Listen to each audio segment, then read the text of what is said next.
어떠한 표현을 접했을 때 내가 느끼는 감정이 어떤 감정인지를 정확히 생각을 해 보셔야 돼요. 표현이 너무 어렵다 이렇게 느끼는지, 아니면 표현하기 너무 귀찮다 이렇게 느끼는지, 이 차이가 굉장히 큽니다. 대부분의 표현은 어렵다고 느끼기보다는 이 표현을 언제 다 채워나가지 라는 귀찮음이 더 큰 경우들이 많이 있어요.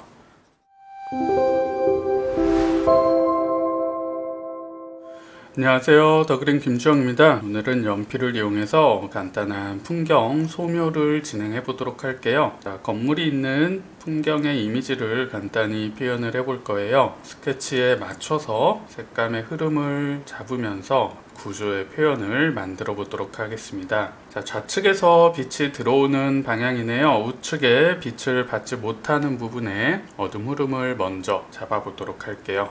위쪽에서부터 진행을 해보도록 하겠습니다. 형태가 굉장히 작고 정교한 부분들의 표현이 있기 때문에 정확한 형태에 맞춰서 어둠의 색감 흐름을 먼저 가볍게 잡아보도록 할게요. 인공물의 표현에서는 형태가 굉장히 중요한 역할을 차지하기 때문에 형태를 처음에 정확히 잡아주시고 그 형태에 맞춰서 색감을 잡는 게 굉장히 중요합니다. 색감을 진행하면서 형태를 정확히 다듬어야겠다라는 생각보다는 처음에 잡아놓은 정확한 형태에 맞춰서 정확한 색감을 표현해 나가는 것이 소묘의 표현을 보다 쉽게 진행할 수 있는 방법이에요. 처음부터 작고 구체적인 형태를 표현하려고 하기보다는 기본적인 어둠의 흐름만 정확하게 체크를 해주셔도 형태의 표현과 입체감의 느낌이 쉽게 만들어질 수 있습니다.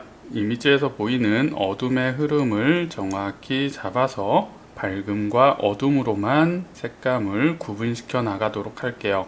건물 가장 위쪽에 있는 종탑의 어둠 흐름을 표현해 줬고요. 지붕에 생기는 그림자의 어둠도 가볍게 표현을 해주시고요. 좌측에서 빛이 들어오기 때문에 우측 면적은 전체가 다 그림자가 지는 표현인데요. 그 안에서도 색감의 톤 차이들이 만들어지는 걸 확인하실 수 있을 거예요. 지붕의 고유 색감과 건물 벽면의 색감이 차이가 있죠. 일단 물체가 가진 고유 색감과 어둠의 색감을 정확히 설정해 주는 것이 중요하겠죠. 무작정 어둠이라고 해서 전체를 다 까맣게 칠해버리면 물체가 가진 고유 색감에 대한 전달이 정확히 이루어지지 않을 수 있죠. 고유 색감을 통해서 형태를 정확히 전달을 해주고요. 그 안에서 만들어지는 그림자의 색감을 조금 더 강하게 만들면서 입체의 느낌을 만들어 가도록 할게요. 문이 열려있는 표현인데요. 열려있는 부분의 안쪽 어둠을 강하게 채워주시고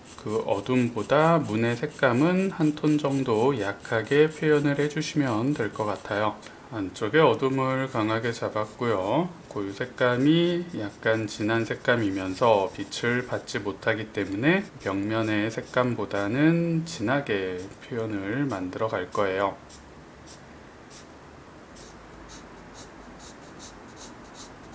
일단 우측 면적에서 빛을 받지 못하는 강한 어둠과 물체의 고유 색감이 진하게 표현되어 있는 부분들 색감을 먼저 채워줬습니다. 우측 면적은 전체가 다 빛을 받지 못하는 그림자가 잡히는 걸 확인하실 수 있을 거예요. 좌측보다는 한 톤 정도 충분한 색감을 먼저 채워놓고 빛 느낌을 전달을 시켜보도록 할게요. 물체의 고유 색감이 어둡지는 않기 때문에 너무 색이 무겁게 탁한 표현으로 진행되면 안 되겠죠. 가늘고 촘촘한 선을 가볍게 사용을 해주셔서 밝은 색감이 어두워진 그림자의 느낌으로 전달을 해주셔야 돼요. 긴 세로선, 직선을 활용해서 넓게 끊김없는 선으로 기본 색을 표현하고 있어요. 선 사이가 벌어지지 않도록 가늘고 촘촘하게 기본 색감을 채워주는 것이 중요해요. 좌측의 지붕 기본 색감도 한번 잡아주도록 할게요. 좌측은 빛을 받는 부분이기는 하지만 물체의 고유 색감 자체가 진하기 때문에 전체적인 색감을 먼저 한번 잡아주고요. 이 안에서 표현되는 진한 그림자의 색감을 더 강조시켜서 빛 느낌을 전달시키도록 할 거예요.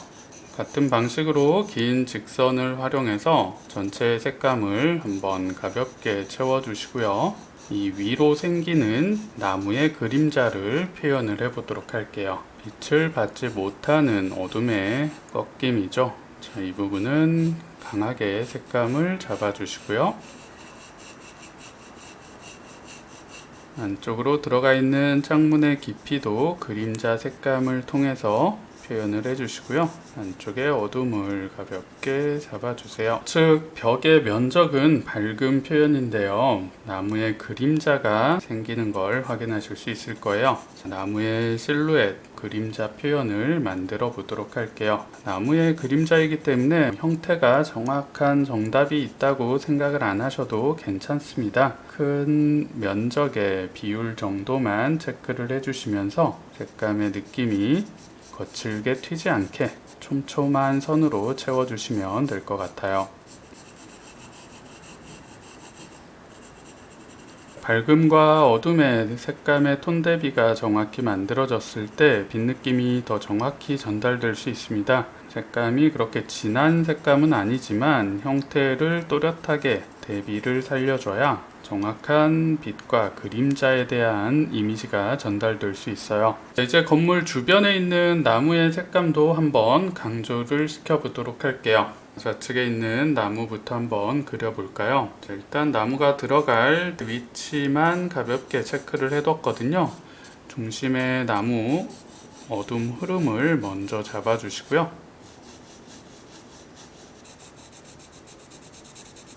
물체의 어둠이기 때문에 건물 벽면에 생긴 그림자의 색감보다는 훨씬 강하고 또렷하게 표현을 진행할 거예요. 실제 물체의 어둠을 더 강하게 표현하는 것이 사물과 그림자를 손쉽게 구분시켜 줄 수 있는 방법이겠죠. 나무 중심 축을 기준으로 해서 양쪽으로 잎사귀의 느낌, 가지의 느낌들을 추가를 시켜보도록 할게요. 좌측으로 뻗어나가는 가지와 잎사귀의 느낌들을 가볍게 표현을 해주고 있습니다.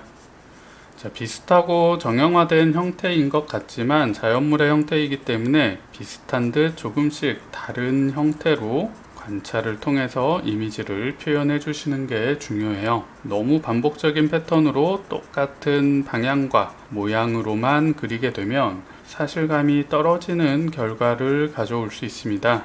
단순해 보이는 형태이지만 관찰을 통해서 이미지의 느낌이 너무 획일적으로 만들어지지 않도록 신경을 써주세요.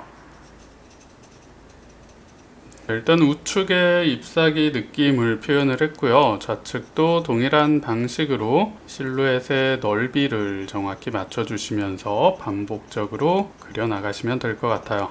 뭔가 그릴 표현적인 요소가 굉장히 작고 복잡하기 때문에 어려운 것 같게 느껴지는 것이지 실제 표현 자체가 그렇게 어렵진 않습니다.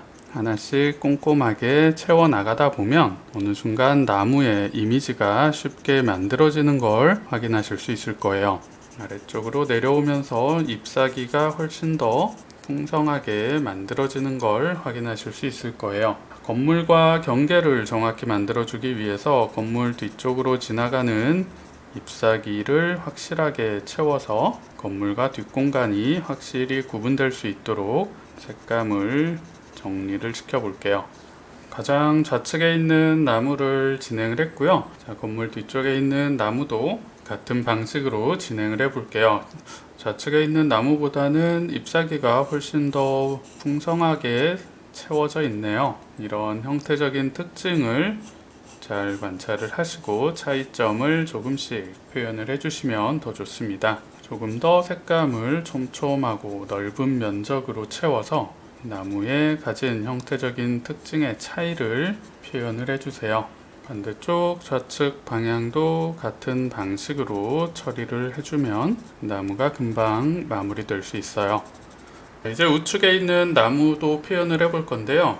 우측의 나무 둘 중에 이쪽에 있는 작은 나무가 더 뒤쪽에 있는 걸 확인하실 수 있을 거예요. 이렇게 실루엣으로 표현이 되는 물체를 진행해 주실 때는 더 뒤쪽에 있는 물체를 먼저 그려주시는 게 좋고요. 뒤쪽에 있는 나무를 모두 다 그린 뒤에 그 위로 지나가는 커다란 나무를 덮어나가듯 그려주시면 됩니다.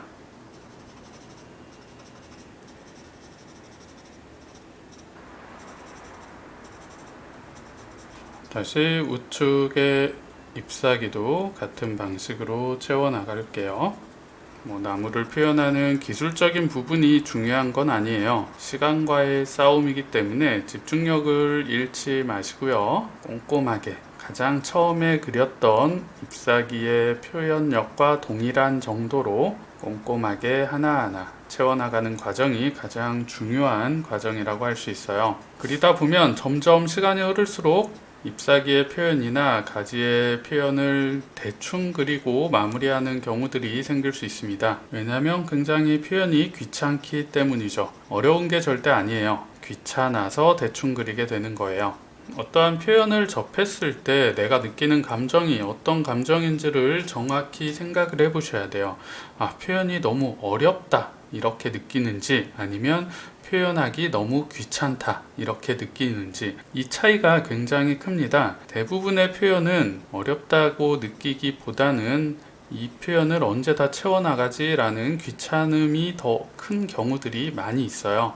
그림을 잘 그리는 사람들도 표현이 귀찮은 건 모두 다 똑같은 마음이에요. 그 귀찮음을 얼마나 꿋꿋하게 참고 이겨내느냐에 따라서 그림의 표현력이 달라지게 됩니다. 가장 앞쪽에 있는 나무이기 때문에 일단 표현 자체도 훨씬 더 크기가 커지고요. 색감도 다양하게 나무 대 안에서도 빛을 받는 부분과 받지 못하는 그림자의 부분들이 나누어지는 걸 확인하실 수 있을 거예요. 아래쪽으로 나무 대의 두께가 굉장히 두꺼워지는 걸 확인하실 수 있죠. 확실히 커다랗고 확실히 어두운 색감으로 정확하게 형태의 위치와 명암을 표현해 주세요. 연필을 중간중간 뾰족한 연필로 교체해 주는 것만으로도 표현력이 굉장히 높아지는 경험을 하실 수 있을 거예요. 뭉툭한 연필로는 너무나도 당연하지만 정확하고 섬세한 표현을 만들어낼 수가 없습니다. 대부분의 그림을 그리는 초보자분들께서 연필을 교체하는 것에 굉장히 인색해요. 연필을 딱 한 자루만 깎아서 한 자루가 다 닳아 없어질 때까지 사용하시는 분들도 많이 있는데요. 연필은 넉넉히 여러 자루를 깎아 놓고 지속적으로 계속 교체해 가면서 사용하시는 거예요. 자, 이 정도에서부터 앞쪽의 나무와 뒤쪽의 나무가 서로 겹쳐지기 시작하네요. 겹쳐지는 표현을 정확히 만들어줘야 나무의 앞뒤 관계, 거리 차이가 정확히 전달될 수 있어요. 당연히 앞쪽에 있는 나무의 잎사귀 표현을 조금 더 강하고 선명하게 표현해 주는 게 중요하겠죠.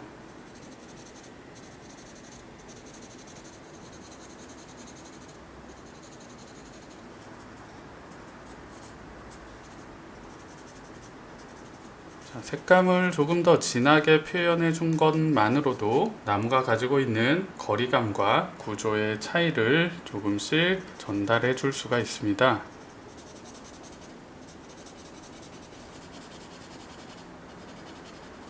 아래쪽으로 내려오면서 줄기의 길이가 짧아지면서 잎사귀는 훨씬 더 풍부하게 채워진 걸 확인하실 수 있을 거예요. 이번에는 연필을 뾰족하게 정리된 사비 연필로 교체를 했습니다. 이제 아주 세밀한 부분의 표현들을 추가하고 정리하면서 마무리를 시켜보도록 할게요. 뒷방향 반대쪽에 어두운 흐름들을 한 번 더 강하게 강조를 시켜주시고요. 처음에 표현되지 못했던 색감의 느낌들을 한 번 더 강조하면서 물체가 가진 어둠의 흐름과 고유 색감의 느낌을 한 번 더 정리를 하는 거예요. 한 번에 완벽한 형태의 느낌을 전달시키려고 하기보다는 두세 번 정도로 나눠서 서서히 표현력을 높여간다 생각을 해주시면 좋습니다. 아래쪽 그림자의 색감도 한 번 더 강조를 해주고요. 어둠 안에서 나뉘는 색감의 톤 차이를 통해서 형태의 구조적인 느낌을 보다 섬세하게 정리를 시켜보는 거예요. 세로선과 가로선의 결 느낌들을 의도적으로 조금씩 보여주면서 지붕의 질감 느낌을 연출을 해주고 있습니다. 패턴이 살짝씩 나눠져 있는 걸 확인하실 수 있을 거예요. 너무 매끄러운 톤으로 정리를 해버리면 지붕의 형태적인 질감 특징이 전달되지 않겠죠.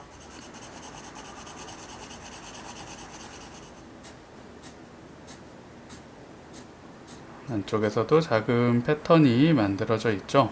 밋밋한 문의 표현이 아니라 구조가 나눠져 있는 입체감의 느낌들을 정리를 해주시면서 표현을 마무리 시켜보세요. 이런 작은 디테일들을 빠짐없이 표현을 해줘야 마무리 과정에서 그림의 전체적인 완성도가 충분하게 높아질 수 있어요. 풀의 색감을 채워가면서 잘 다듬어진 풀의 덩어리 느낌을 정리를 시켜보도록 할게요. 전체 기본 색을 가볍게 한번 채워주시고요. 이 안에서 더 어두운 부분의 색감들을 강조하면서 덩어리 구분을 살짝 표현을 해주세요. 바닥에 풀 느낌을 가볍게 채워주면서 마무리를 시켜보도록 할게요. 바닥의 느낌은 너무 강하게 많이 그려주지 않으셔도 충분히 자연스러운 풍경의 느낌을 만들어줄 수 있습니다. 가볍게 색감을 한번 채워주는 것만으로 바닥의 느낌은 쉽게 전달될 수 있으니까요. 너무 과하지 않게 색감을 채워가면서 마무리를 해주세요. 이렇게 오늘은 연필을 이용해서 건물이 있는 풍경의 느낌을 한번 그려봤습니다. 가장 간결한 표현으로 대상이 가지고 있는 색감의 느낌, 형태적인 특징을 잡아서 가볍게 풍경 연습을 해보세요. 오늘 영상도 도움이 되셨나요? 다음에 더 유익한 영상으로 찾아뵙도록 하겠습니다. 오늘도 시청해주셔서 감사합니다.